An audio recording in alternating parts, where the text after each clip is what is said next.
Hello and welcome back to the Simplifiers podcast, where we take topics in business and in life and simplify them. And friends, I kind of want to go to a bit of a hot topic today. And I really do hope that before you flip and script through our episodes and libraries and go, is this one really for me? I want you to listen. Promise, like Girl Scout Val right now, listen to the first 7 minutes and then you're going to know for a fact that this applies to you. We're talking all about diversity. My special guest today is Erica Courdae. She's an entrepreneur, coach, and consultant, and she is dedicated to expanding how multicultural professionals, managers, lawyers, coaches, and creative small business owners just like you interact with the world. Through powerful conversations meant to create dialogue and connection, Erica seamlessly challenges people to perceive their reality through a different lens. She's tackling topics like diversity, equity, equality, and inclusion to help people create mind shifts for impact. And that is, in fact, what we are doing today. So I'd like to welcome to the Simplifiers podcast, Erica Courdae. Hey, Erica. Hey, Mary. Thank you so much for having me. I'm so excited. I'm like, wow, every time I hear that read, I'm like, ooh. Yeah, that's you, girl. That's what you do. Well, and you know what? This is no easy topic. Let's face it, right? You know, championing true diversity in the workplace is not a 1-2 fix, right? It's not. But with conversations like today's episode, I hope that we can break down the barriers to that and start to have open dialogue about why this is so important and relevant. So let's start there. Why do you think this is so darn important and, I dare say, relevant for a small business owner out there? Well, I mean, I think you really hit the nail on the head with the fact that so much of what we do, we are talking, we are, having this dialogue and this interaction. What we're doing right now, the beauty of podcasting is it gives people an opportunity to sit and feel like they're in the middle of a conversation, even if they're just on the train to work. And it is important because if we are not able to talk, then that means we are not able to listen. That means we are not able to be heard. And therefore, it puts a very hard stop on evolution and expansion and change. So in finding space to be able to have these conversations that aren't easy, that are difficult, but are that much more necessary, then you're committing to saying that I want to be better 30 seconds from now than I was 30 seconds ago. And then I want to be better tomorrow than I am today. And you are committing to that extra raindrop that fills the ocean, because it's millions of raindrops to fill the ocean kind of concept. So yeah, huge. Well, okay, so Erica, I'm going to break it down for you right now. Now, I'm imagining, and I only can say this because I will be the dummy in the room that will ask all the dumb questions on behalf of the world that is listening to this episode, because there is no way we're going to get deep unless I put myself out there a bit. So here's the real deal, Erica. I imagine a lot of people that are listening right now, they live in a very safe bubble, right? We all live in our little bubble. We commute to work in the same path. We go and eat at the same 10 restaurants. We patronize the same 10 vendors and our suppliers to actually execute the work that we do for our clients, right? And in our same little bubble, we tend to attract people that look exactly like us and think like us as well, right? And the bubble, it's safe, right? It's safe. It's like, oh, this is what I know and this is what is okay and blah, blah, blah, blah, blah. And that's what's the problem. And let's not even get to social media, because the algorithms just show you more and more of the same bubble, right? Correct. So where do we even begin? Because the reality, safe is not growing. Safe is not expansion. What are your thoughts? Well, you just hit the first one on the head with the fact that you have to have awareness, because you can't do any shifting or changing or saying that this is what I want to do differently if you don't first acknowledge that there's something that you want to do differently. So realizing that you're going to the same places, that you're constantly talking to people that look like you, live like you, grew up like you, view things the way that you do, and that you are not doing anything differently. So if you literally are running the same rut in the ground on a daily basis, then of course you're going to keep getting the same things. The same results. Correct. The other side of that is also acknowledging that Rome was not built in a day. So you can't go and say, I'm going to throw out all the babies and all the bathwater and just start all over again. Yeah. So being able to say, okay, let's start with something that I can easily change. I get coffee every morning. I'm not going to go to the same chain place. I am going to find a local business. I'm going to find a small minority-owned business, or I'm going to change where I go to lunch. Yeah. Change something that begins to make a change in what you do, and you can begin to create a domino effect, because going somewhere different may present the opportunity for you to have a conversation with someone different. It can create the opportunity for you to see someone and possibly be able to see what their experience is, to say, oh, well, I didn't even consider that, because of course I've been doing the same thing that I've always been doing, and that wasn't a part of my reality. Yeah. So finding these small places that you can shift your reality really makes a difference. And there's all kinds of places that it can happen. Again, it can happen in these small things in your daily commute. You're the office manager that's in charge of buying, or you're the person that's in charge of everything, which that happens sometimes too. You're the chief officer of all things. Yeah. And you decide that you want to choose a company that aligns with a different set of values that you're beginning to integrate for yourself. Yeah. You're choosing to go to a conference that does show the diversity that the other conferences that you would normally go to weren't focusing on those things. There's a number of places, but start with one thing that you would be doing anyway and say, how can I do this differently? How can I do it better? Yeah. Well, let's take the first example. I mean, if you are patronizing the same coffee shops and, going and commuting the same path every single day, and you're creative, you're probably, yes, there is safety in the same thing at the same time. I mean, I'm no Mark Zuckerberg. I do like to wear different clothes every single day for a bit of variety. I get it. But yeah, I mean, I imagine that if you change your path, you try someplace new, you go and find that minority-owned coffee shop or soul food cafe, and you get an experience that is completely different, that will spark a new idea in your mind, that might change a product or service that you offer out into the world, but it also might change the vendors that you employ to, provide that product or service. Yeah. I mean, I imagine also thinking from, like, say, an event planner's point of view, right? Yeah, you got your same 3 or 4 caterers that you love working with, but boy, howdy, think about that other one that's out there that's up and coming that brings a whole other level of flavor and soul to the table. Yeah.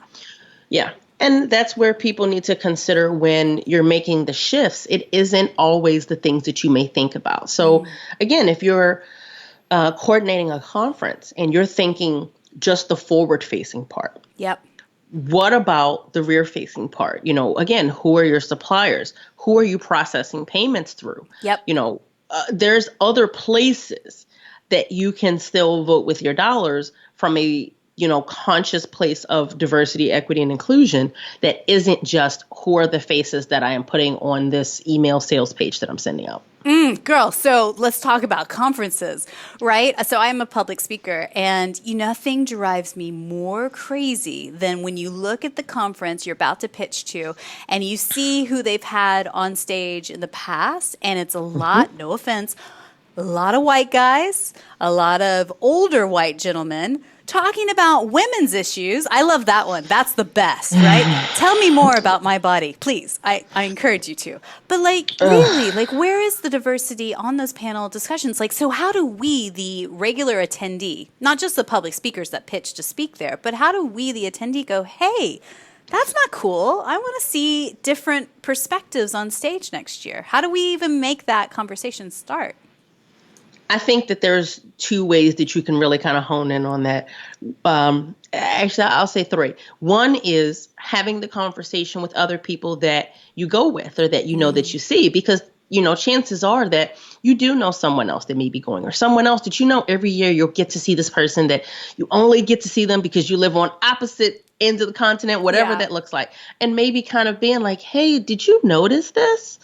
And beginning to have that dialogue. So that's a good place to start because you are now expanding the concept. And, he or she may be like, I didn't, but now that you say it, I see it. Yeah. Because I like that concept of once you see it, you can't unsee it. So you're now expanding the awareness. So I think one is the whole, see something, say something. So you're having it within your reach. But then the other is message the organizer or whoever it is that is putting that on and saying, hey, I'm not seeing people here that are representing me, the people that I'm speaking to, and more of the types of people that I feel as though are coming into the awareness of what I want to provide. Yeah. And saying that, I don't feel as though this is truly a good cross section of what this looks like. I feel like it's very homogenous. And I'm wondering if you're open to making some shifts here. And it may or may not be that year. But I think that it does need to be said. So it, again, kind of piggybacking on the see something, say something, but in that other way. The third is choose better. Yeah. If you're not seeing what you want to see in a conference, don't go. Don't go. Choose a different conference to visit that year. One, it's always good to kind of do something different. So if you've been doing the same one for the past 4 years, it's probably time to switch it up anyway. But if you have made your comments known and you don't really see any shifts, or you don't even see the possibility of it shifting for next year, because maybe everything is set for that year. Yeah. But if you then choose to use your dollars differently, well, now you're sending a message that can't be ignored. Revenue. If ticket revenues go down, that means that their sponsorship revenues are going to go down, which means that they're going to be in a world of hurt if they don't start to shift immediately. If not this year, then next year, because that's the sinking ship going in the wrong direction. Correct. So if you choose to not go, and other people are choosing that same thing, then it is going to send that very clear message that they do need to listen. Yeah. And that's where you have that space to be able to say, there may be some other opportunities that are more aligned with who I am, who I want to support, and where I'm going.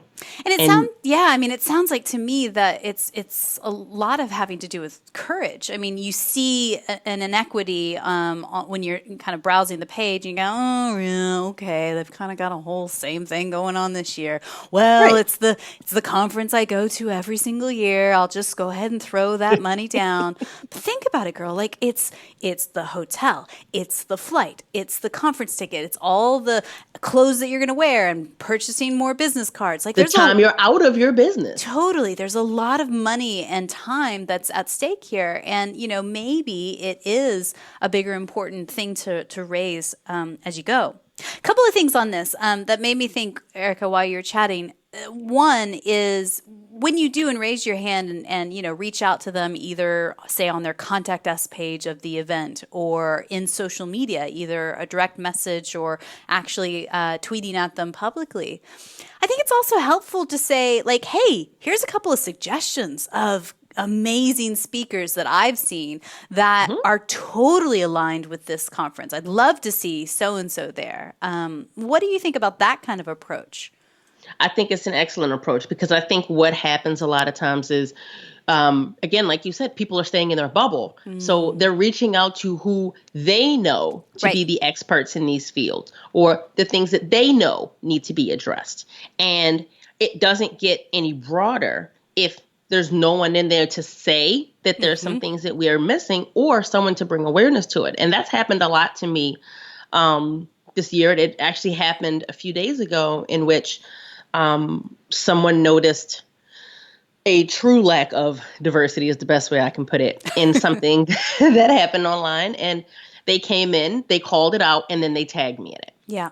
And I think that there's a lot of space to be able to do that from the point of view of you are acknowledging what you're seeing, why it's problematic. Right. And here is a possible place for you to find solutions, because I don't think it's about the solution. It's about finding out what are the options for you to consider and to act from a different space. Yeah. And I mean, you're not saying here it's diversity for diversity's sake. Let's just get our numbers up, right? Like No. that's not the point. The point is to get new diverse voices in the conversation that might bring a whole new framework, solutions, ideas into that conference so that attendees walk away with some true takeaway, right?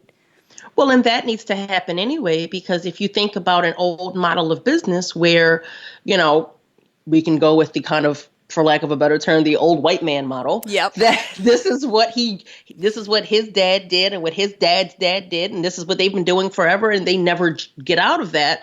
At some point, it will become a sinking ship, because if you don't stay with the things that are evolving, Yeah. and what needs to happen to keep you in a place of evolution, then eventually you are going to become a dinosaur and you're going to become extinct. There's no way to always keep doing the same things and not think about the fact that what got you here won't get you there. It's true. And a second thing that I'd like to add on the conference thing before we move on is I used to be on a board of governors for a major international association. And while the board of governors are not the people producing the annual conference, everything trickles up to them. So let's say you send messages to the event organizer first privately and you get no response. And then you start sending direct messages, no response. You send them tweets, no response.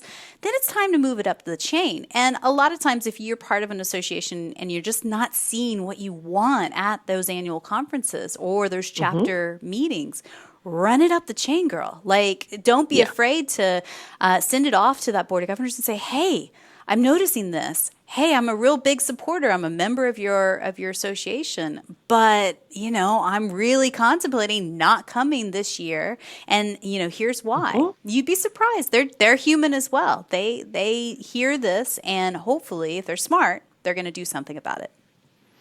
I think anybody that has a seat at the table has a responsibility from time to time to shake it. 100%. Yeah. Yeah. And shake it with intention. Like an Etch-a-Sketch. Shake it with intention. Yep. So on your website, you talk about courage, you talk about diversity being important, you talk about also from the shaker's point of view, like empathy, inquiry, love. Tell us more why those are key traits for people who are going to shake things up. Courage. You have to have just that spark, that flame, that something in you that says, good girls don't make history kind of thing. Like there's got to be that something in you that is like, I don't do this from a place of wanting to be seen. I don't do this from a place of wanting to be acknowledged. I do this from a place of wanting to make things better. Yeah.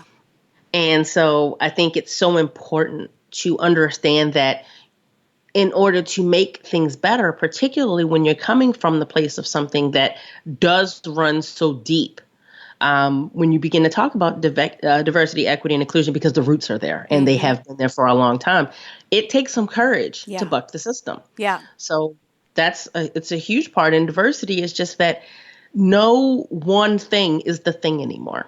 So if you're not embracing that the diversity of diversity is everything, then again, you're going to fall by the wayside as that freight train of progress comes through. And empathy is really understanding from other people's point of views that, maybe there's a better way.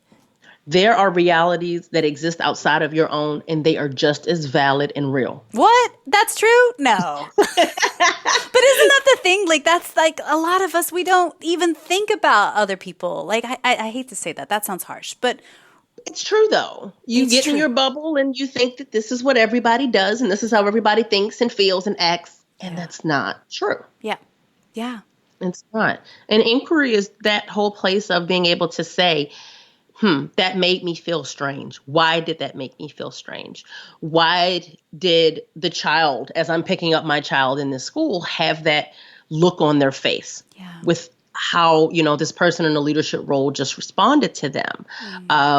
Within business, where is it that we are choosing to either be complicit or to be a change maker? And having that inquiry in whatever it is that you're doing, why? I think it's very important, because understanding that motivation makes it simpler to be able to decipher what to do next and how's the best way for you to do it. Yeah. And well, love, baby, that's just my little hippie side coming out, because I know. Like that's the bottom line. We're all doing this from a point of view of wanting for people to be able to have the same basic levels of respect and empathy and privilege that they can take advantage of just like everyone else. And it all goes back to being able to understand that we all have these feelings and emotions, and we all want to be seen, felt, and heard. Yep, it's true. And love can solve a lot of things in the world if we realize that we are actually one together, no matter what shape, size, skin color, socioeconomic background. We are actually one, if we can remember that. Yeah. Absolutely. So, okay, right. We get the why. Now let's talk about the how. So if you're a small business owner and you're listening to this episode right now and you're inspired and you're thinking, yeah, okay, I get it. Now what can I actually do? What will a little tiny shift that I could make today, what could I test out that will actually ripple out into big impact in really the plight of diversity and helping women of color around me? So what can I do? Where will we begin? I'll give a few different options, just because I think everybody's at different places within their business. Some of us, it's us and we like it just being us. For some of us, we, have a few more us's within here. Yeah. And I think it can start by, if it's just you, then, again, if you are going to a conference, really observing what does the cross section of people that are delivering information look like, looking at where you're receiving your information. Yeah. So if you look at who you follow on social media, for example, do they all look like you? If you look at the movies or books or information that you're taking in, do they all look like you? Yeah. If you are in a position where you have people that work with you, do they all look like you? Does the supply chains that you utilize for any of the platforms that you use, any of the services that you utilize, any products that you order, if you order swag for a workshop that you hold, are you ordering it from a company whose ethics line up with yours? Do they offer, more paid maternity leave? Are they minority owned? Are they a local business? Are they eco, friendly and more sustainable? What are some of the things within the things that you're doing that you can shift? If you're on a larger side, what does your hiring look like? What does your company culture look like? So not only do you want to make sure that you are a business that encourages people that don't look like you to feel comfortable and confident in working with you, but do you have a company culture that speaks to that? And that's a snowball. That goes through everything frontward facing, how you're speaking to people, your marketing, your sales. Do you speak to people that don't look like you in a place that, whether it's for them to work with you or to work for you, can they do that? And that's, for that, you can simply say, evaluate your company culture. Yeah. And not only can they do a great job for you, but do they even feel welcome in? Do they feel safe? And I think that that's a base level. Humans need to feel safe and connected and all that. And does that attract those top talent to your firm? So what I thought was really interesting, I heard on your podcast, is even thinking about the images you're using in your social media marketing. Carl, I don't know where you're finding stock photography these days, but I find it's so frustrating to actually find diversity in that imagery. I do like personally, and we'll put the link in the show notes, notes for this episode, unsplash.com is a great one where you can get royalty-free images that you can use for social media. But where do you go? Where do you find these images? One of the main things that I actually do is I have my stock made for my brand. Yeah. So I actually have a good friend, and we do a lot of work together. Her name is India Jackson. She is the mastermind behind India Jackson Artistry. She actually really focuses on helping businesses to create branding images that speak to their target market, but also really speaks volumes to their ethics and their why. And it's more about linking what it is about you that is showing up in this brand and how you want that to filter out into the world.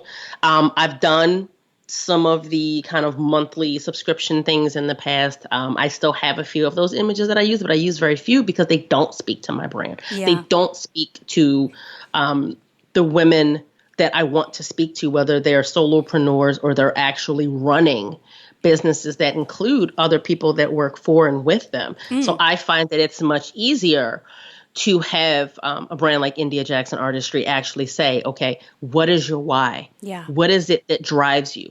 What is it that makes this work important to you? Why is it that you are different than everyone else? And that's the main thing. She is there to help you highlight what makes you different, which is why I have things that aren't black, white, or blush. Yeah. It's not just kind of the standard colors. Right. And it does speak more to the ethics and that underlying current of emotion that I really want to come through. Yeah, and I think it also comes back to your core values, right, as a business as well.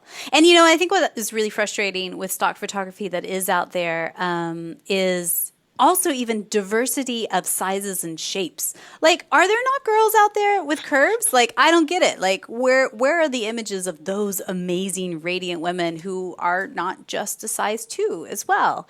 And I think, again, it's like, for us, the business owner, those that are listening, it is our responsibility to show diversity of those images back out to the world. If you do use stock photography in the social media stuff you do, because again, it's like, I'm looking at something different here, and I like it. Like, this person actually looks like me. There's responsibility in the images that you put out in your social media, both personally and professionally, that you're not perpetuating a myth that isn't real.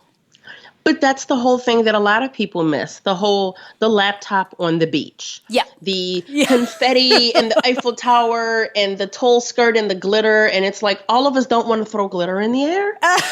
And do you know how hard it is to get it out of your hair, first off? Oh, gosh. I do not want to get it out of this puff. There is I love my hair, and I do not want to dig glitter out of it. That is, no.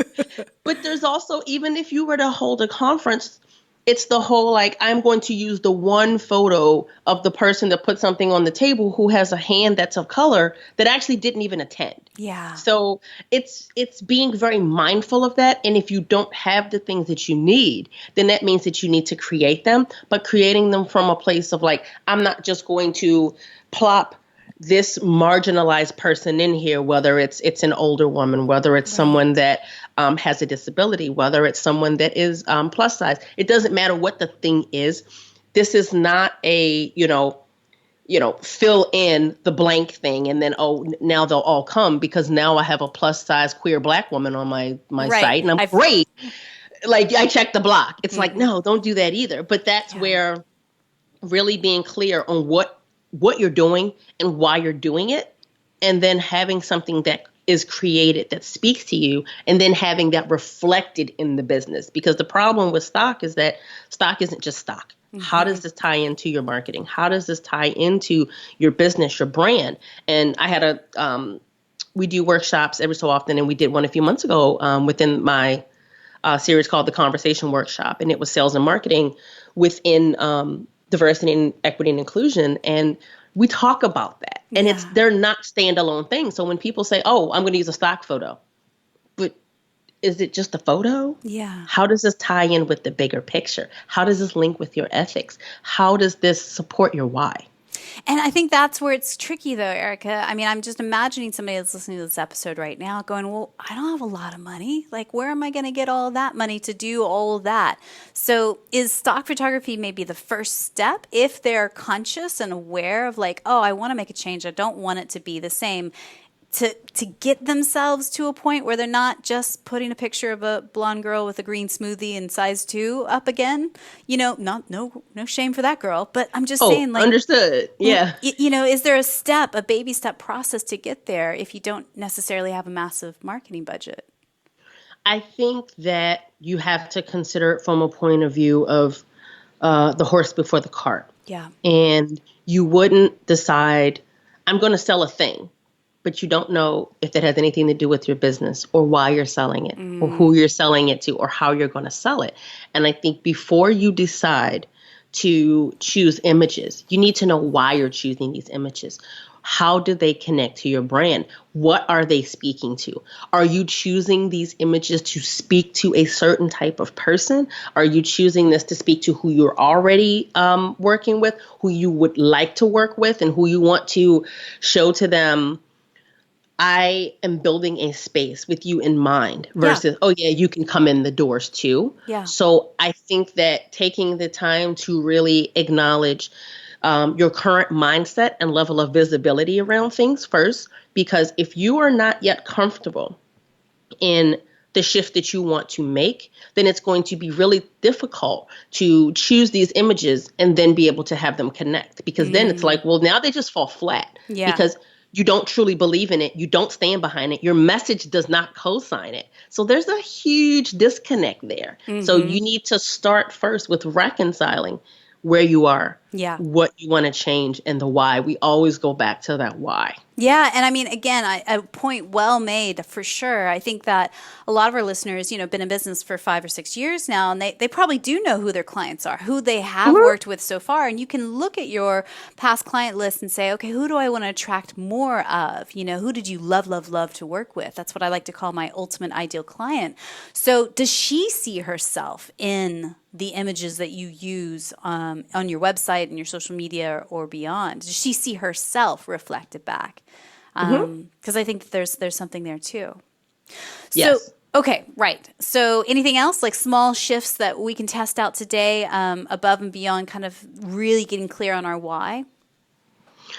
Small shifts today. Honestly, one of the first things that I would tell someone is that if you are not already incorporating diverse voices into the information that you're taking in, choose one new thing that you can add into that, whether it's someone additional that you follow on social media, choosing something that you can watch on Netflix that is coming from a diverse voice that doesn't sound like yours. Yep.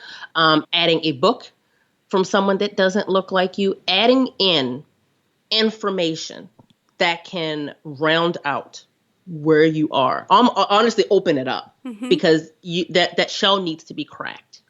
So I think the first place is to simply start, because if you don't know that there are some shifts that can be made, then you can't make them. So again, I think that's one of the first steps to that awareness, is simply saying, what can I add in that isn't already there? Yeah.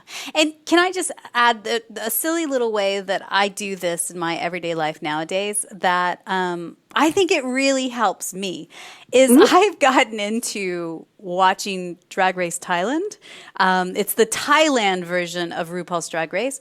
And, I'm certainly an ally for my queer and gay friends and trans friends as well. And I feel like that show in particular does a really great job of bringing up topics that are not easy to talk about when it comes to trans issues and cultural issues and queer issues as well. But then also does it in a playful way. But gosh, gender in itself is just a massive conversation. And so, I think just being open to a bit of things that's out there in the world, in the pop culture world, also can start to break down some barriers and walls. Are like, no, that's not for me. I'm not gay or whatever.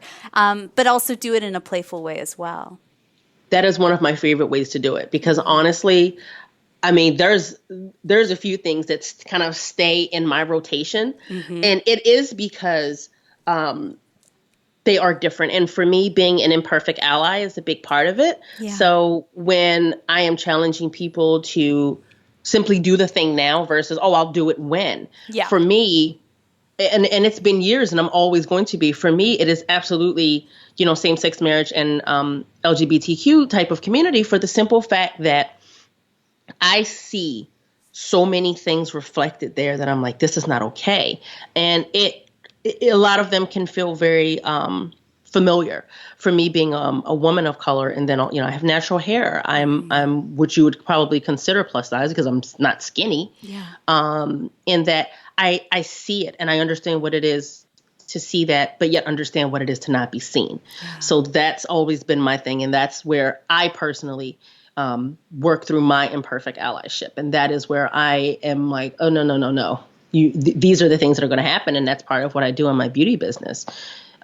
So being able to add these things in to movies or music or books is a very easy way to begin to see it, because I definitely think that pop culture it's an approachable way to be like, oh, I didn't even think about that, but it was given to you in a way that maybe you can digest it. There's a lot of things out there that are very academia based, or it is just matter of fact. And for some people, they struggle with that and they have a harder time. Sometimes they have to turn away. So if maybe that's where you have to start in order to put you in a place that you can begin to digest it, it is not up to me or anyone else to say what your path is. Right. But if this begins to get you to see something outside of your own reality, bravo. Exactly. And that opens your perspective to a different mindset, a different viewpoint. And maybe it turns into a viewing party with some friends, or maybe it influences the work that you do creatively or otherwise professionally.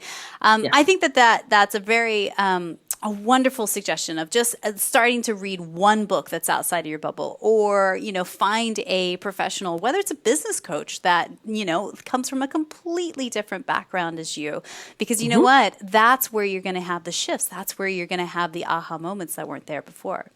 So on your website, you talk about like the process for change, and some of these things you can do little things, but then obviously if you're trying to change your whole company culture, it's a big thing. It's turning a ship. It takes time and goes slowly. So lead us through real quick what those your mindset of the process for change.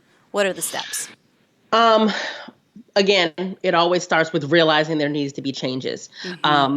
Enlisting a professional to help you. Yeah. I think it's a huge part of it, because Olympic athletes do not get there on their own. Yeah. You need support, and starting with someone that can begin to allow you to work through your awareness and how that translates through your business is the starting point. And then as you begin to figure out what are the things that you want to shift, what are the things that you want to change, how do you want this to show up in your business? How does this show up in who you work with and what you provide to them? How does this show up in your marketing? How does this show up in how you show up, your visibility? How is it that you speak to these ethics? How is it that you can showcase these values and beliefs in your actions, so that it's not like, oh yeah, I do these things, but I don't actually talk about these things. Right. How can these become a part of the why from a very visible place, so that people know that you're doing something different and why, and you can also inspire somebody else. So having someone that you can work through and really coming up with a plan of where you are, where you want to be, and how can we break this down into actionable steps that still allow space for you to be able to process through it, because it's not always easy. So you have to give yourself space. You can't say, I've given myself 4 weeks and I'm not there yet. You didn't get to where you are in 4 weeks. Yeah. So you have to allow yourself that space, but you do have to really say, this is a plan. This is how this is going to happen. These are the pieces of the plan. This is what supports the plan. This is who I need to enlist to help these shifts happening. But it starts by saying, I need someone to guide me through this, because again, Olympic athletes do not get to gold alone. Well, you don't know what you don't know, and you've been inside the bubble, so you can't really look inside the bubble for the help that you might need as well. And I think that the advice you just gave is solid too for any type of change that in your life. I mean, both personally and professionally, realizing you want to make a change, setting a goal for where you want to head. Finding your support team or your expert that helps lead the way, and continuing to take daily imperfect action towards it. I think that makes a lot of sense. So Yep. I want to kind of tackle this conversation from a different point of view. So let's say you are a woman of color. Like, how does that person be more present, as you say on your website, and truly stay in the room? How does that person, what role do they play in the diversity conversation? Part of what happens for women of color, and that also I'm going to also include what a lot of times you'll see online. You'll see BIPOC, and that's bi or indigenous people of color. So that way we're still keeping in the sexuality as well, because I think unfortunately that falls through the cracks a lot. I think diversity and equality and inclusion tends to be a very black and white thing, and I don't want it to be that. Yeah. I definitely go into the whole diversity of diversity. I think any type of space where someone that is marginalized, that is not white, that is not centered, when you want to feel as though you are taking a part in that evolution, part of it is noticing where you don't feel included in the conversation. So first, if you notice that you're not, then it's how can I have this conversation to make a change in that space? And then not being afraid to take up space, because sometimes what can come up is that you don't want to lose your position. You don't want to feel as though you are further minimized. So therefore, you almost feel as though you have to be silenced to simply fall into what some people will say, like, well, just be glad to have a seat in the room, even if you're not at the table. So again, taking up space, because like I'll use the example that's come up with Nike and the plus size models and mannequins, and people being like, oh no, we can't do that. And it's like, but isn't this the person that you keep complaining isn't healthy and that they need to work out? But then they make a mannequin that we can put their workout clothes on and now you have a problem. Yeah. Okay, that doesn't make sense. No. So it really partially is not being afraid to take up space and not being afraid to be authentically who you are. You do not need to dilute that. You do not need to whitewash it. Yeah. You do not need to make it acceptable because you think that that's an easier way to get your foot in the door. And that's a type of conversation that I've had very often with women that work within corporate settings, and that they're afraid that if they wear their natural hair, they won't feel as much of an authority as if they are acclimated to straighter hair. So being able to say, I am going to take up space as I am in this moment from a place of being conscious, considerate, and respectful, giving the same things that you would want to give. That's, kind of what we have to not worry about how we're being perceived. Yeah. Because if someone is going to feel a certain way about it, they're going to feel a certain way no matter what. But if you're able to be authentic to yourself, that's huge. And you know what, Erica? While you're talking about this, like, this stuff runs deep. It is deep. And you don't realize how much culture has really kind of put these stories into our head from being a little bitty girl to now. I'm half Hispanic, so Mexican American, was adopted at birth, and so I've been blessed with beautiful, naturally curly hair that for a very long time I was very ashamed of and would flat iron and straighten because I felt like, well, straight hair is what I see everybody else have, so if I'm going to be taken seriously, I need to straighten my hair all the time. And I come off white. I look white, white presenting. So, I just think this stuff is so true. And I can imagine for people that are listening that are of color and have hair that is naturally curly, like how you feel. Do you feel polished? I'm using air quotes here. It's crazy. Crazy. Yes.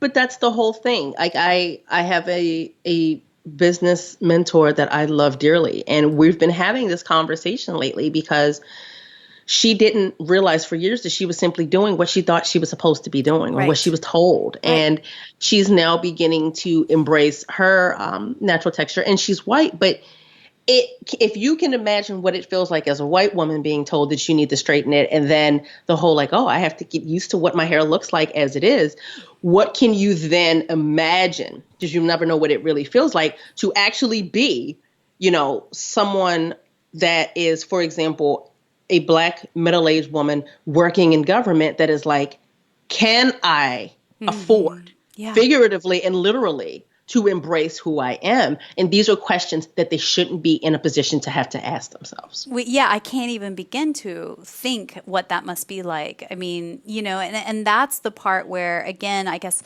I have a responsibility of empathy, of trying to get information to understand, to begin to have that conversation, because I can only relate to my experiences, but it's deep, Erica. Like, I don't know, like sometimes it seems so big, and how could we possibly make change? But that's maybe my spiraling negative thoughts there. We make change how? One change at a time, literally going back to that first kind of euphemism that, takes a million raindrops to fill an ocean. So it's literally, for each person, that, again, from the side of my beauty business, it sits in the chair and is over time able to embrace their natural hair.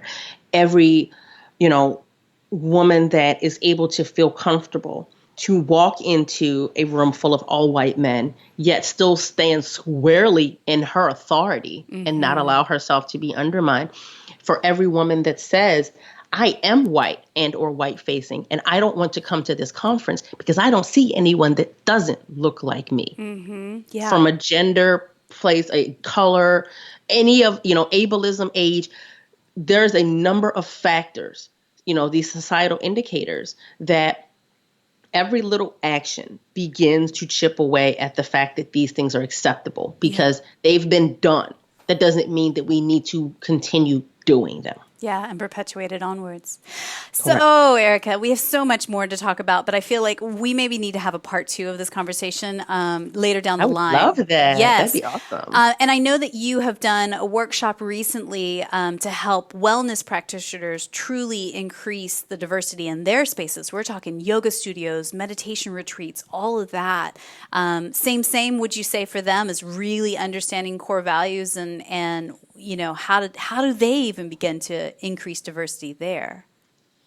I think part of it when it comes to the wellness spaces is first acknowledging how whitewashed it is. It is very often that wellness, yoga, meditation, these types of things are absolutely marketed to only be to a very small, privileged white arena.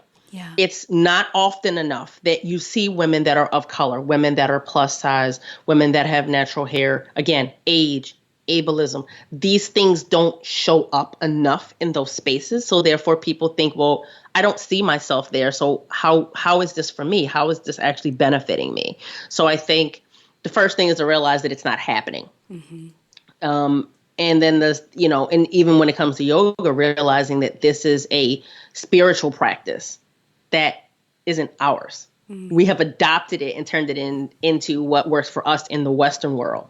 But it is something that when you really are holding on to the full cultural piece of it, you're then realizing that, well, there needs to be more brown people involved in this. It needs to be in what your imagery looks like. It needs to be in who you are centering at your retreats or your conferences. It needs to be who you market to. Where else can you provide your services so that people that actually need you know that you are providing this for them? Where are you showing up to provide this valuable support system to help people get through their lives? Because it is a part of mental health to people that don't look like you. Yeah. And I imagine it's a untapped market of brand new clients and spending power as well to your business.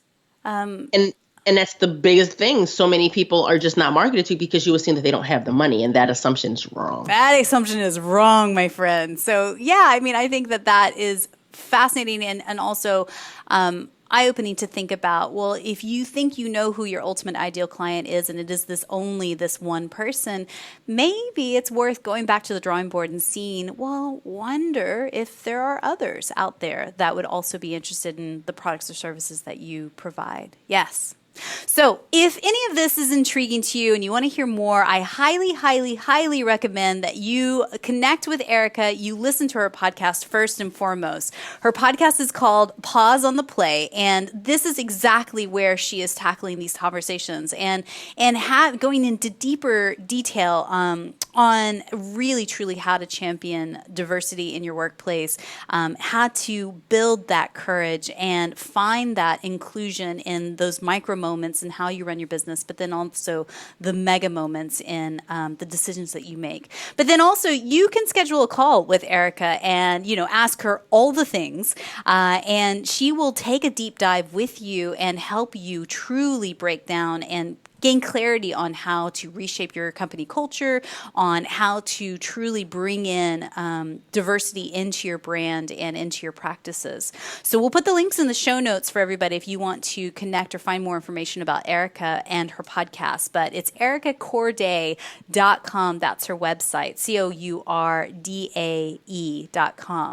So Erica, couple questions I like to ask everybody that comes on to the podcast. First and foremost, what's one book or blog that you're reading these days that's either inspiring you or challenging and poking holes in your belief system?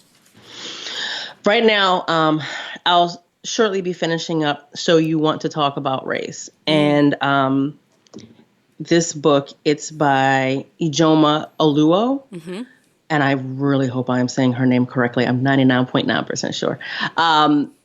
But when I tell you that this book is amazing from someone's point of view like mine, that this is what I'm doing, I also think that it's a good book just for someone to read when they're like, okay, I am trying to figure out my way through this and I'm navigating it. Yeah. She comes from this very conversational place, and she really, she breaks it down into areas that really make it easy to digest. And she talks about things that are important to talk about that some people are like, I just didn't even consider this. And that's considering anything outside of your normal space is the most that I can really ask for off the bat with anybody. So amazing book. I highly recommend it. Excellent. So I've not heard that book before. So we'll put the link in the show notes for people to check it out and get more information. So Erica, tell us who's one person in your network that you know that you just feel is up to brilliant things. And if we could shine a spotlight on him or her, and who knows, maybe even have them on the podcast one day, who would that be? I'm going to go back to my friend India Jackson that I mentioned earlier. Again, she's India Jackson of India Jackson Artistry. She's on social media at the India Jackson.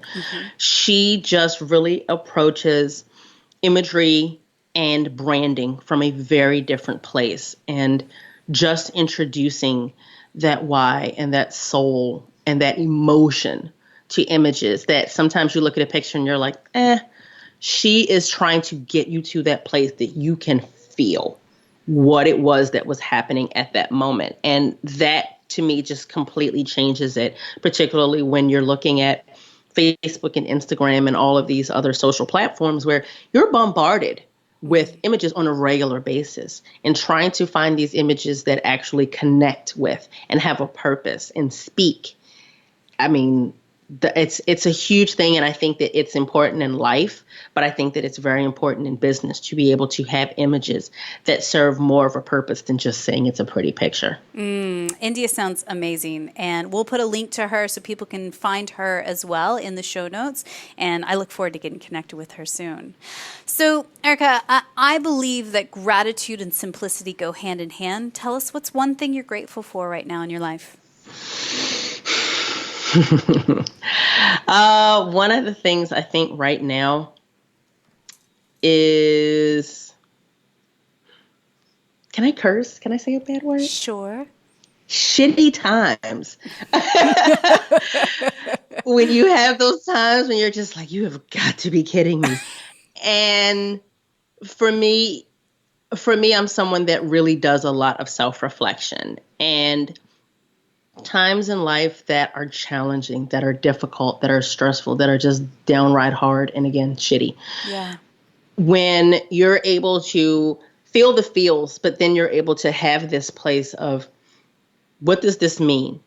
What does this feel like? Why does it feel this way? What can I do with this? Yeah. When you're able to not only feel your way through it, but again, having that curiosity about it, and you're able to pull pieces from it that it's like, oh, that was my part in this. Yeah, I don't want to do that again. Or realizing where maybe certain people don't need to be in your life anymore, or shifts that you need to make with certain things that you're doing. There is something immensely gratifying about realizing that you don't like where something is, and then realizing the why about it and saying, I don't want to do this and I'm going to do it differently. And then having that course correct and being like, oh yeah, that sucked in the moment. That was terrible.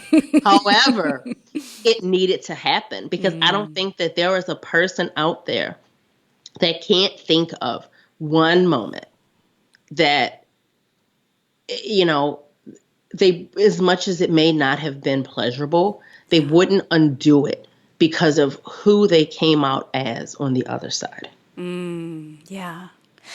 Erica, if people want to get connected with you online, where do you hang out the most?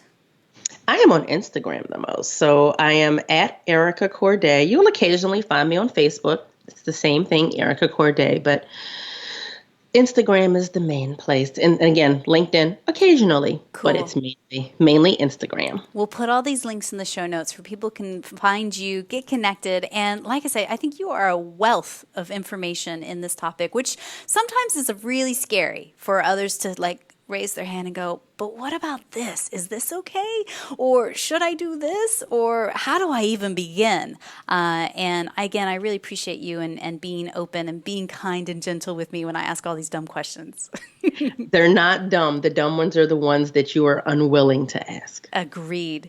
So my last question for you today is this, Erica. And again, thank you so much for being here and being part of this conversation. So someone somewhere is listening to this episode.